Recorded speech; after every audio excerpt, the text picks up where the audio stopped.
आज का जो हमारा टॉपिक है DBMS के अंदर वो है यूनिट 4 में एसक्यूएल कंस्ट्रक्ट। ठीक है, तो एसक्यूएल कंस्ट्रक्ट्स क्या होते हैं। ठीक है, तो एसक्यूएल कंस्ट्रक्ट काफ़ी सारे पार्ट से मिलके बना है। लाइक इसमें क्वेरीज होती हैं, स्टेटमेंट, क्लॉजेस, एक्सप्रेशंस, प्रेडिकेट। ठीक है, तो हम एक एक करके इन सारे टॉपिक्स को कवर करेंगे इसके अंदर। उसके बाद हम जानेंगे कि क्या कैसे वर्क करता है। ठीक है, तो एसक्यूएल में कुछ की एलिमेंट्स होते हैं जिनका ब्रीफ डिस्कशन हम पढ़ेंगे कंस्ट्रक्ट्स में। ठीक है, तो क्वेरीज होती हैं हमारे पास पहले। ठीक है, क्वेरीज क्या करते हैं, रिट्रीव करते हैं डेटा अगेंस्ट सम क्राइटेरिया। ठीक है, तो ये क्या करती हैं, हमारा रिट्रीव करते हैं डेटा कुछ क्राइटेरिया के अकॉर्डिंग। फिर स्टेटमेंट्स आते हैं, कंट्रोल करते हैं ट्रांजैक्शंस को, प्रोग्राम का फ्लो, कनेक्शंस, सेशंस और डायग्नोस्टिक्स को। ठीक है, तो फिर इसके बाद आते हैं क्लॉजेस हमारे पास। तो क्लॉजेस क्या होते हैं, components of queries and statement. ठीक है, और इसके बाद होता है expression, combination of symbols and operators and a key part of the SQL statements. और फिर होता है प्रेडिकेट, जो कि स्पेसिफाई करते हैं कुछ कंडीशंस को। ठीक है, तो ये हमारे कंस्ट्रक्ट्स होते हैं एसक्यूएल के अंदर। ठीक है, तो हमारा जो फर्स्ट कंस्ट्रक्ट है क्या था, हमारा क्वेरीज। तो आज हम दोबारा से क्वेरीज के बारे में पढ़ेंगे, क्योंकि हम पहले कल भी कवर कर चुके हैं क्वेरीज के लिए। एक बार दोबारा से हम क्वेरीज को देखते हैं, तो हम जनरली इसका ओवरव्यू लेंगे आज। ओके, तो जो हमारे पास जो कमांड्स होती हैं एसक्यूएल के अंदर, ठीक है, वो दो टाइप्स की कमांड्स होती हैं, डेटा डेफिनेशन लैंग्वेज और डेटा मैनिपुलेशन लैंग्वेज। ठीक है, इन दो बेसिस पर हमारी जो कमांड्स होती हैं वो वर्क करती हैं।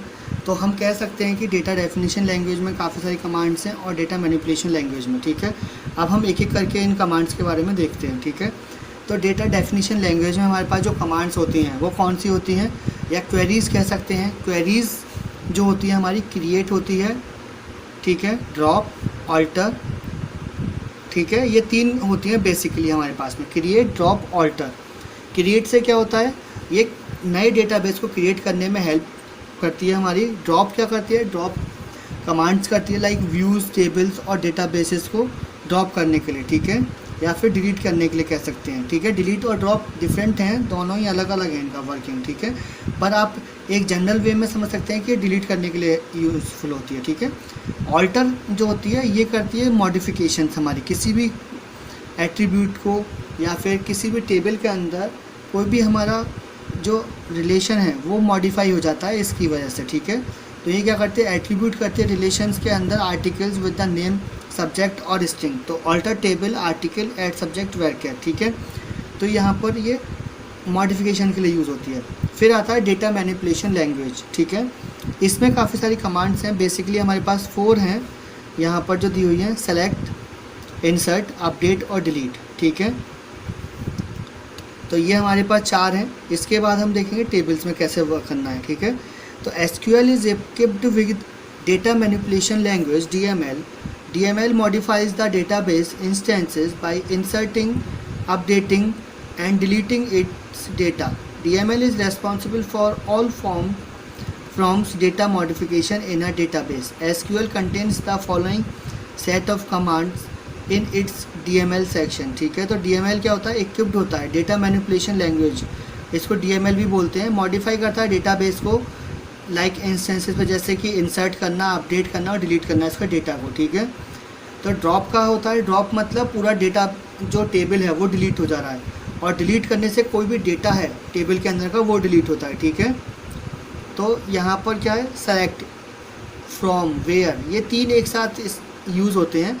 तो हम सेलेक्ट कमांड में क्या करते हैं, सेलेक्ट, स्टार, फ्रॉम, और जो भी हमारा वेयर मतलब कहाँ से हमें उसको फैच करना है डेटा को। ठीक है, इंसर्ट हमारा होता है इंसर्ट इनटू वैल्यूज़, तो जो भी हमारे टेबल में वैल्यू देनी होती है वो हम यहाँ से इंसर्ट करते हैं। ठीक है, इसके बाद update, set, where, update table name, set, ठीक है, कॉलम और ये सब। फिर डिलीट आता है, डिलीट फ्रॉम वेयर, तो जैसे सेलेक्ट होता है वैसे ही डिलीट का वर्क होता है। ठीक है, डिलीट भी इसी टाइप से वर्क करता है। तो अब table, a relational database system contains one or more objects called tables. तो जो रिलेशनल डेटाबेस होता है उसमें हमारे एक से ज़्यादा ऑब्जेक्ट्स होते हैं। ठीक है, वो क्या कहते हैं, टेबल्स हमारे लिए। तो डेटा और इन्फॉर्मेशन जो होती है डेटाबेस के अंदर वो उस टेबल के अंदर स्टोर होती है। Tables are uniquely identified by their names and we comprised of columns and rows and are comprise. ठीक है, तो जो टेबल्स होते हैं वो यूनिकली आइडेंटिफाई होते हैं उनके नेम से और कंपाइज होते हैं कॉलम्स और रोज से। तो कॉलम में क्या होता है, उनका नेम, डेटा टाइप और अदर एट्रीब्यूट्स होते हैं कॉलम के अंदर। रोज़ के अंदर क्या होता है, जो उसका रिकॉर्ड है और डेटा है, ठीक है, कॉलम्स का, वो स्टोर होता है। तो जैसे हमने प्रीवियस टाइम पहले भी हमने इस टेबल के बारे में देखा था, city, state, high and low are the columns और row contain the data of this table, ठीक है। फिर क्रिएट करने के लिए टेबल हमने कैसे यूज़ कर रहे थे, क्रिएट टेबल के लिए क्रिएट टेबल नेम, ठीक है। फिर इसके बाद में कॉलम नेम 1 डेटा टाइप उसका और साइज़, फिर कॉलम नेम 2 डेटा टाइप और size, column name 3 data type उसका साइज़, ठीक है। तो राइट साइड में आप देखेंगे तो यहाँ पर ये आपको टेबल क्रिएट हो गई है और ये मतलब क्वेरी है हमारी एग्जाम्पल, ये सिंटैक्स है हमारा और ये हमारा पर्सन, नीचे जो आ रहा है person ID, last name, method, ठीक है। तो ये हमारा टेबल में ये टेबल क्रिएट हो गया था, ओके।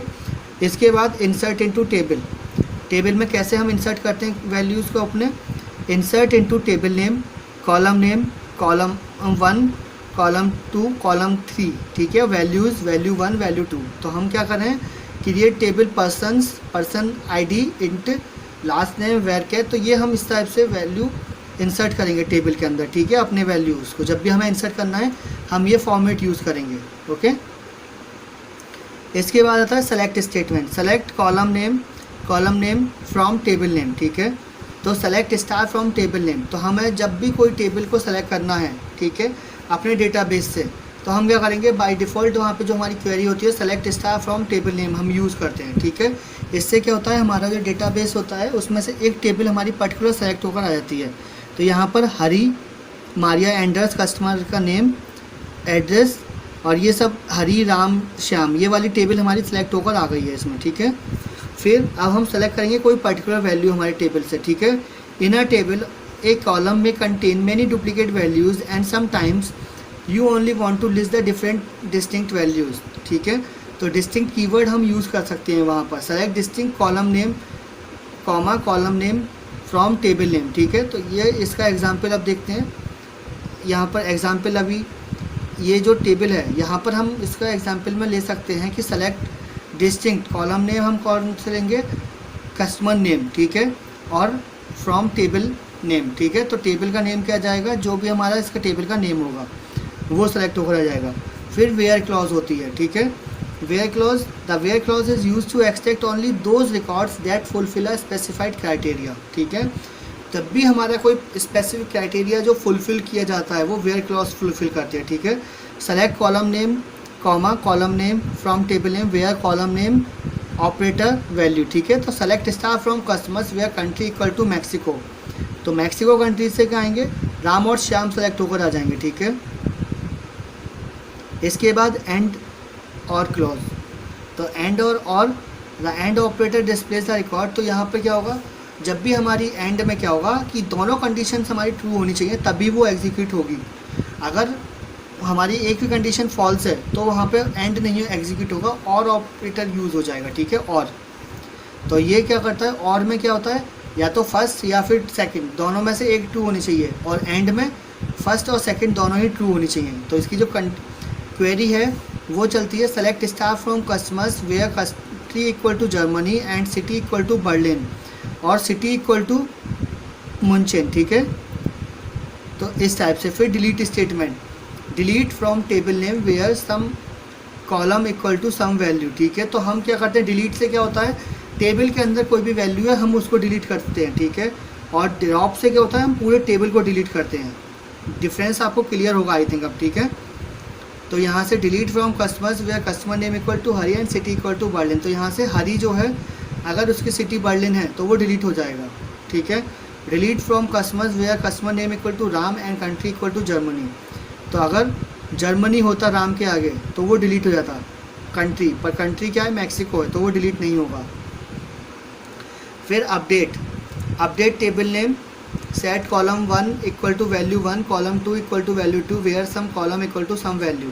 तो जब भी हमें कोई वैल्यू को अपडेट करना होता है तो हम अपडेट कमांड का यूज़ करते हैं, अपडेट क्वेरी का, ठीक है। तो ये क्वेरी रन होती है हमारी और हमारा टेबल अपडेट हो जाता है। फिर है अब ये example, update customer set city equal to Hamburg country equal to Germany where customer name equal to Shyam. तो श्याम की जो कंट्री है वो जर्मनी अपडेट हो जाएगी इसकी वजह से, ठीक है। तो यहाँ पर आप देख सकते हो फर्स्ट टेबल में जर्मनी है श्याम की, और सिटी जो है हैम्बर्ग, सॉरी, तो सिटी जो है यहाँ पर फर्स्ट टेबल में हैम्बर्ग है, और यहाँ भी हैम्बर्ग ही है, ठीक है। तो यहाँ पर क्या हो गई, हैम्बर्ग अपडेट हो गई। फिर update customers set city equal to Hamburg, city equal to Germany. तो अब इन्होंने क्या किया, यहाँ पर सभी कस्टमर्स की, यहाँ पर देखो पहले यहाँ पर जर्मनी और हैम्बर्ग किसकी कस्टमर की हुई है, श्याम की, ठीक है। पर यहाँ पर बाकी कस्टमर्स की कंट्री क्या है, जर्मनी, मैक्सिको है, ऊपर फर्स्ट और सेकंड जो कस्टमर आईडी है। पर यहाँ पर देखो इन्होंने क्या किया, ये वाली क्वेरी जो रन की इन्होंने, इस क्वेरी को रन करने से यहाँ पर सारे कस्टमर्स की जो कंट्री है वो जर्मनी अपडेट हो गई है, और सिटी कौन सी हो गई, हैम्बर्ग, ठीक है। तो ये डिफरेंस हुआ अपडेट में, ठीक है। यहाँ पर केवल हमने एक पर्टिकुलर श्याम की अपडेट की थी, पर यहाँ पर क्या है, सारे कस्टमर्स की अपडेट कर दी हमने, ठीक है। ऑर्डर बाय क्लॉज, तो ऑर्डर बाय क्लॉज क्या होता है, ये शॉर्ट करने के लिए यूज़ होती है हमारी, ठीक है। जब भी हमें डेटाबेस को अपने असेंडिंग और डिसेंडिंग ऑर्डर में शॉर्ट आउट करना है तब हम इसको यूज़ करते हैं। अगर हम DESC लगा देंगे तो डिसेंडिंग ऑर्डर में हो जाएगा, बाय डिफ़ॉल्ट क्या होता है, असेंडिंग ऑर्डर में होता है ये हमारे पास, ठीक है। फिर ड्रॉप एंड ट्रंकेट, ठीक है। तो drop table, table name, drop database, database name, और ट्रंकेट टेबल, टेबल नेम, ठीक है। तो ये ड्रॉप और ट्रंकेट होते हैं। फिर ऑल्टर टेबल स्टेटमेंट, ठीक है। तो alter table name, add column, तो जब भी हमें कोई भी अपने टेबल के अंदर ऑल्टर करना है, लाइक मॉडिफिकेशंस करनी है कुछ, तो हम ऑल्टर कमांड का यूज़ करते हैं। Alter table person add DOB date, तो हम टेबल के अंदर क्या है, DOB डेट ऐड कर रहे हैं, एक एट्रीब्यूट, ठीक है। फिर व्यूज़, तो व्यूज़ हमारे इसमें नहीं आएंगे, केवल हमारे को क्वेरीज़ तक करना था। तो क्वेरीज़ हमारी यहाँ तक कवर हो चुकी हैं। आज के वीडियो का जो टॉपिक था हमारा, ठीक है, SQL कंस्ट्रक्ट, उसके अंदर क्वेरीज़ हमारा टॉपिक था, ठीक है। तो ये हमने कवर कर लिया। इसके बाद जो नेक्स्ट वीडियो रहेगा उसमें नया टॉपिक कवर किया जाएगा SQL कंस्ट्रक्ट का ही, ओके। Thank you.